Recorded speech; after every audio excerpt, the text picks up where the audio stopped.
రాష్ట్రంలోని రేవంత్ రెడ్డి ప్రభుత్వం ఆటో డ్రైవర్లను మోసం చేస్తుందని వారి బతుకులను రోడ్ల పాలు చేసిందని చేవెళ్ల బీజేపీ పార్లమెంట్ అభ్యర్థి కొండా విశ్వేశ్వరరెడ్డి ఆరోపించారు. రాజేంద్రనగర్ నియోజకవర్గం శంషాబాద్లోని వైఎస్ఆర్ గార్డెన్స్లో భారతీయ మజూరు యూనియన్ ఆధ్వర్యంలో నిర్వహించిన సమావేశంలో ఆటో డ్రైవర్లు, లైట్ వెయిట్ మోటార్ వెహికల్ డ్రైవర్లతో ఆయన సమావేశమయ్యారు. కాంగ్రెస్ ప్రభుత్వం ఆటో డ్రైవర్ల కోసం ప్రతి నెల జీవన భృతి కల్పిస్తామని చెప్పి మాట తప్పిందని ఆరోపించారు. ఆటో డ్రైవర్లను రోడ్డు పాలు చేసిన కాంగ్రెస్ పార్టీకి సార్వత్రిక ఎన్నికల్లో తగిన బుద్ధి చెప్పాలని ఆయన పిలుపునిచ్చారు. తాను చేవెళ్లలో ఎంపీగా విజయం సాధించడం, దేశంలో మూడోసారి బీజేపీ నేతృత్వంలో నరేంద్ర మోడీ ప్రధానమంత్రి కావడం తథ్యమని చెప్పన్నారు.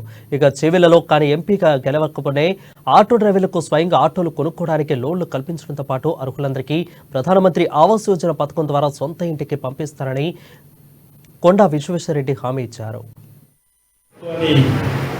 వాళ్ళు వాడుకుంటారు, మేము ముస్లిమ్స్ అని ఆడుకుంటారు. వాళ్ళు చట్టాలన్నీ హిందూ ముస్లిమ్స్ డివైడ్ చేస్తారు. కాంగ్రెస్ ప్రభుత్వం ఇక్కడ ఉన్నప్పుడు హిందూ ముస్లింలు కొట్లాడుకునేది ఒకరినొకరు కత్తులతో సంపూర్ణ ఎన్నో ఉన్నాయి. ఇప్పుడు కేంద్రంలో బీజేపీ ఉన్నప్పుడు వాళ్ళు ఒక్కటి కూడా ప్రశాంతంగా ఉంది. వాళ్ళు అన్ని పథకాలు ముస్లిమ్స్ పేద ముస్లింలకి హజ్ పంపిస్తా అని, పేద క్రిస్టియన్స్కి జెరూసలం పంపిస్తా అని, మంచిది పంపించండి. కానీ పేద హిందూస్లను తిరుపతి పంపించినారు. అది న్యాయమేనా? మతతత్వ రాజకీయాలు చేసేది వాళ్ళు.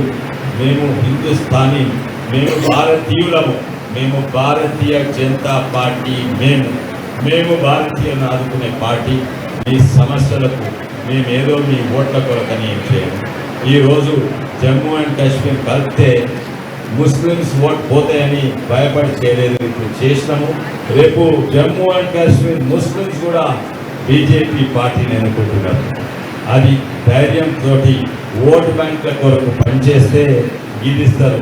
మహిళలకు ఫ్రీ టికెట్, మీకు అబద్ధాలు చెప్పి 12,000 రూపాయలు ఇస్తా అంటారు, మీకు అబద్ధాలు చెప్పి ఇన్సూరెన్స్ తక్కువ చేస్తా అంటారు. ఏదేదో సంక్షేమ ఆటో డ్రైవర్ పేరు చెప్పుకొని వాళ్ళు వాడుకుంటారు, మేము ముస్లిమ్స్ అని ఆడుకుంటారు. వాళ్ళు చట్టాలన్నీ